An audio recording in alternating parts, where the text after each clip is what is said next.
कि बीजेपी के एक बहुत बड़े नेता जो आज इस दुनिया में नहीं है, जो इस देश के प्रधानमंत्री थे, जिनका वीडियो बड़ा वायरल हो रहा है, उनके भाषण को सुन लीजिए आप। उन्होंने फलस्तीन के बारे में क्या कहा था कि अरबों की जमीन पर कब्जा कर लिया गया है।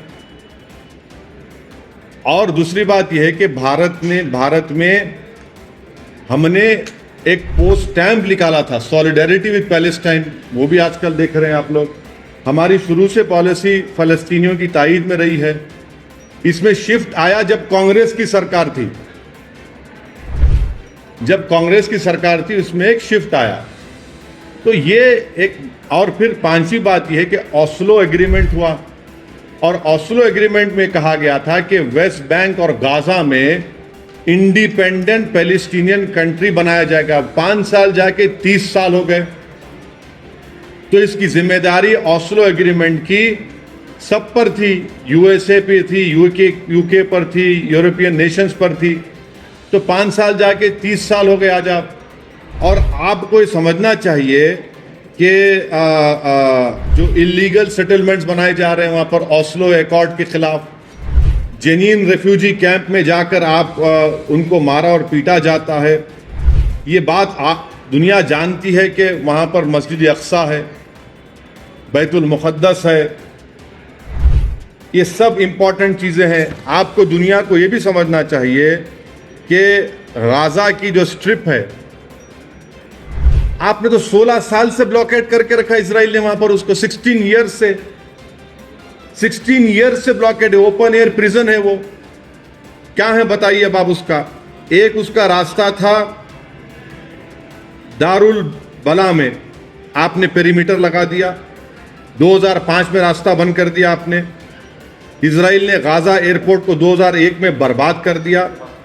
करीम अबू सालम एक इलाका है, आपने 2008 में इजराइल ने बंद कर दिया। हाँ, फिर आपका गाजा सिटी का 2010 में आपने उसको बंद कर दिया।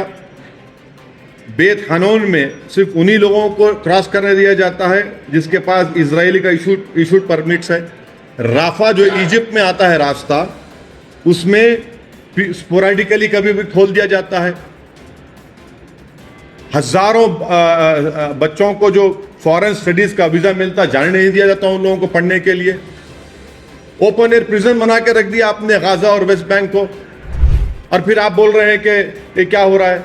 वायलेंस, अप्रेसर कौन है वहां पर? अप्रेसर इजराइल है। अप्रेस कौन है? फलस्तीनी है। वायलेंस कोई भी करो हम उसको कंडेम करते हैं, चाहे कोई ऑर्गेनाइजेशन करो या फिर इजरायली गवर्नमेंट करो। और आप एक बात समझिए, 90 साल से फलस्तीनियों को दबाया जा रहा है। यूक्रेन में रशिया हमला करता है तो पूरे पहुंच गए। ये कौन सी मोहब्बत है? गोरी चमड़ी से मोहब्बत है और ब्राउन चमड़ी से मोहब्बत नहीं है क्या आप लोगों को? नहीं, सुनिए, यूक्रेन में हमला रशिया ने किया, आप वहां पर पहुंच गए। ये 90 साल से ये लोग हैं भाई। महात्मा गांधी ने क्या कहा था इन लोगों के बारे में, वो भी देख लीजिए आप। तो इस पर इतना ही हमको बोलना है। मुद्दा चुनाव का है, उसको लिमिटेड रखिए। सर, 1000 लोग मारे गए इसराइल में, और आप कंडेम भी कर रहे हैं, और 500 टेररिस्ट मारे गए, बल्कि इसराइल डिफेंस फोर्स का ये कर रहा है। उसमें 200 तक, मतलब करीबन रिपोर्ट्स के मुताबिक 200 तक सिविलियन भी रह सकते बोल के बोल रहे हैं। मगर सर, ये क्लियरली वॉर बोल के बोल रहे हैं। तो इस पे आपका what do you like to state, because they are calling it as open war, not an escalation. Israelis also said it's an act of terror. And also they have and then they also said something else. आपको मैं बताना चाह रहा हूँ, ये 90 साल में कितने फलस्तीनी मारे गए, कितने बच्चे मारे गए, कितने लोग जेलों में हैं।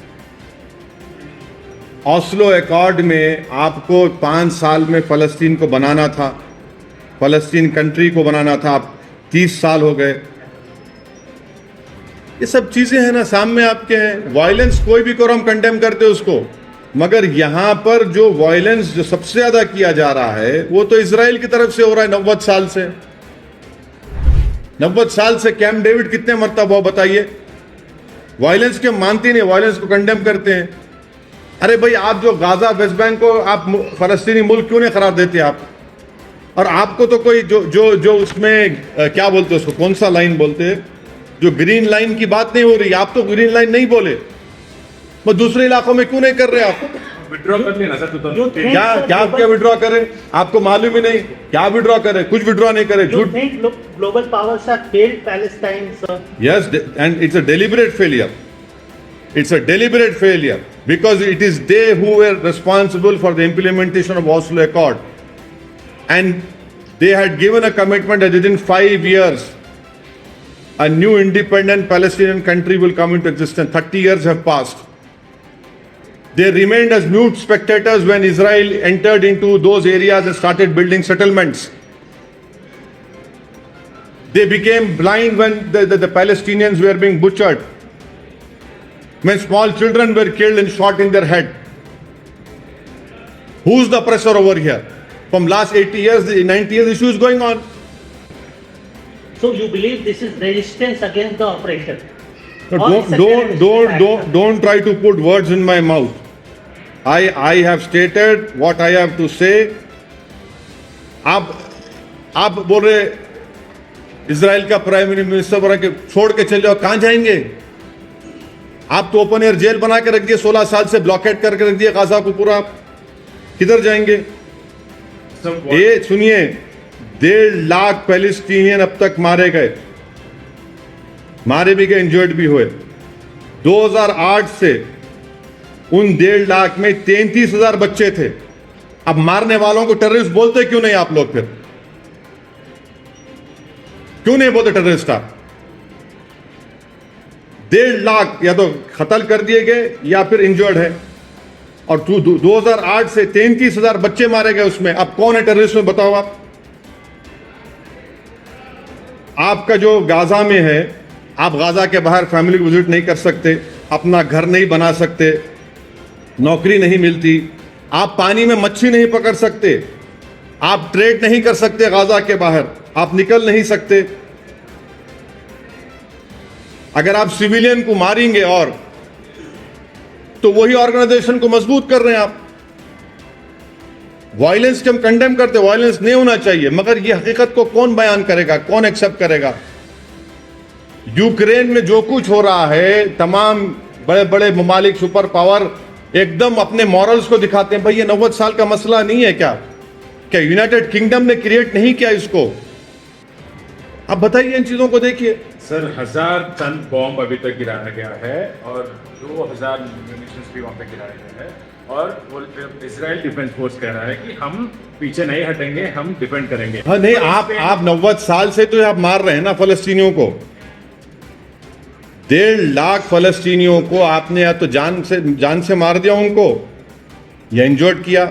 2008 से 33,000 फलस्तीनी बच्चों को आपने उनकी जान ले ली। उसका क्या बोलेंगे आप? क्या बोलेंगे उसको? सर वायलेंस को हम कंडेम कर रहे हैं, ट्रैकर नहीं चलाना, समझे ना, ओएसी के नाम से। मगर हकीकत यह है sir, what do you think, where should India stand on this? And आपने कहा कि प्राइम मिनिस्टर जी के मतलब अब अटल जी के वीडियो वायरल हो रहा है और पुराने अपना इंडिया का साथ रहा है पाकिस्तान के साथ, तो अभी जो है where should India stand on this? India should stand with the oppressed who have been oppressed from, and this is our policy also. 80-90 साल से उन लोगों को आप अप्रेस कर रहे हैं। इजराइल के साथ अपना रिलेशन भी देखिए, ऑस्लो पीस अकॉर्ड को इंप्लीमेंट क्यों नहीं कर रहे आप? और ऑस्लो पीस अकॉर्ड को इंप्लीमेंट करने की जिम्मेदारी इजराइल की है, जिम्मेदारी इजराइल के कोर्ट में आती है।